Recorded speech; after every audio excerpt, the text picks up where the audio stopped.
Saudi আরব আসার পর আপনি কোম্পানিতে কাজ করুন বা কফিলের আন্ডারে কাজ করুন, যদি কফিল বা কোম্পানির সাথে আপনার সম্পর্কটা ভালো না হয় তাহলে দেখবেন আপনার অজান্তে কিন্তু আপনাকে হুরুপ দিয়ে দিবে। আর যখনই আপনাকে হুরুপ দিবে তখনই কিন্তু আপনি অবৈধ হয়ে যাবেন। প্রিয় দর্শক, আমরা অনেকে আছি যে আমাদের কফিল বা কোম্পানি আমাদেরকে হুরুপ দিছে, কিন্তু কিভাবে চেক করতে হয় এটা কিন্তু অনেকেই জানি না।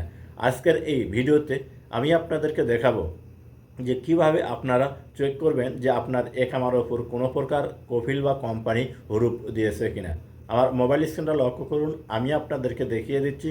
যদি ভিডিওটি দেখে আপনাদের ভালো লাগে তাহলে অবশ্যই সাথে থাকবেন। আপনার সামনে যখন এইরকম শো করবে, আর এই অপশনটা আপনারা পাবেন কোথায়? যদি আপনি ফেসবুক থেকে ভিডিওটা দেখেন তাহলে দেখবেন আমার প্রথম কমেন্টে কিন্তু আমি এই লিঙ্ক দিয়ে রাখবো।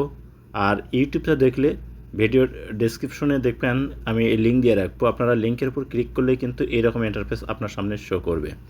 এখান থেকে দেখুন তিনটি উপায়ে কিন্তু আপনারা চেক করতে পারবেন। প্রথম হচ্ছে আপনার বর্ডার নাম্বার। বর্ডার নাম্বার দিয়ে কিন্তু আপনি চেক করতে পারবেন যে আপনার হুরুপ দিয়েছে কিনা। তারপরে এখান থেকে চেক করতে পারবেন আপনার হচ্ছে রেসিডেন্ট নাম্বার। এরপর হচ্ছে পাসপোর্ট দিয়ে। তো আজকে আমি আপনাদেরকে দেখাবো যে আপনার একামা দিয়ে কীভাবে চেক করবেন যে আপনার কফিল বা কোম্পানি আপনাকে হুরুপ দিয়েছে কিনা। তো চেক করার জন্য আপনি এই যে একামা নাম্বার লেখা আছে এই অপশনটার উপর আপনি ক্লিক করবেন। ক্লিক করার পর এরকম শো হবে, এখান থেকে আপনার যে একামা নাম্বার এখানে দিয়ে দিবেন। প্রিয় দর্শক, একামা দেওয়ার পর এখন যে কাজটি করতে হবে, একটু স্কিপ করে উপর দিকে নিতে হবে। লওয়ার পর এখানে পাবেন হচ্ছে আপনার এই যে চয়েস এ ন্যাশনালিটি। চয়েসে ন্যাশনালিটি এখানে ক্লিক করবেন। এখানে ক্লিক করার পর দেখবেন আপনার সামনে এরকম শো হবে। এখানে সার্চ বারে গিয়ে আপনি যে দেশের সেই দেশটার নাম লিখবেন। তো দেখুন এখানে আমি বাংলাদেশি, এখন বাংলাদেশ লেখার সাথে সাথে কিন্তু BA লেখার সাথে সাথে এখানে কিন্তু বাংলাদেশ শো করছে দেখুন। তো এই বাংলাদেশের উপর ক্লিক করলাম, ঠিক আপনারাও এখানে ক্লিক করবেন। ক্লিক করার পরে এখন আপনাকে যে কাজটি করতে হবে, এই যে এখানে যে আপনার কোডটা দেখতেছেন, এই ঘরের ভিতর যে কোডটা দেখতেছেন এই কোডটা আপনাকে করতে হবে কি সেম নাম্বার আপনাকে এই যে নিচে তুলতে হবে। তো দেখুন আমি আপনাদেরকে এই কোডটা তুলে দেখাচ্ছি। এখানে নাম্বার আছে কত, 8 আপনার 0218। প্রিয় দর্শক, এইটা লেখার পর আপনি করবেন কি এই কোডটা তুলে এই যেখানে সার্চ লেখা আছে এখানে ক্লিক করবেন। সার্চ লেখার পর দেখুন একটু অপেক্ষা করুন। এই যে দেখুন এইরকম শো হবে, আপনি স্ক্রিন করে উপর দিকে নেবেন। এই যে দেখুন আমি যে কোডটা তুলেছি সেই কোডটা কিন্তু এখানে ভুল হয়েছিল।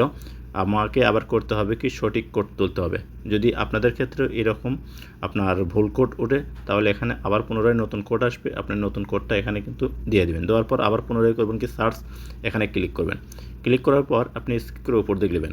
লওয়ার পর একটু দেখুন নিচে আসলে আপনি কিন্তু দেখতে পাবেন যে আপনার সমস্ত ইনফরমেশনগুলো আপনার কফিল বা কোম্পানি আপনাকে কোনো প্রকার হুরুপ দিয়েছে কিনা। প্রিয় দর্শক, তো এখান থেকে আপনারা আরও কিছু চেক করতে পারবেন।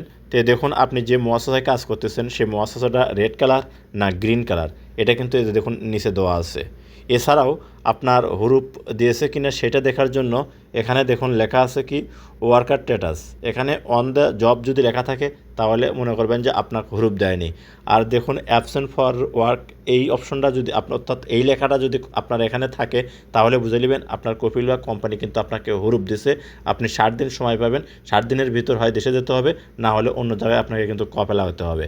প্রিয় দর্শক, এইভাবেই আপনারা সম্পূর্ণ নতুনভাবে নতুন নিয়মে আপনি কিন্তু হুরুপ চেক করতে পারবেন। তো যারা এই লিঙ্কটি এখনও পান নাই, আবার এই লিঙ্ক কিন্তু আমি আপনাদেরকে দিয়ে রাখবো ভিডিওর ডেসক্রিপশনে। অবশ্যই আপনারা এই লিঙ্কে ক্লিক করলে কিন্তু এই অপশনে আপনারা আসতে পারবেন,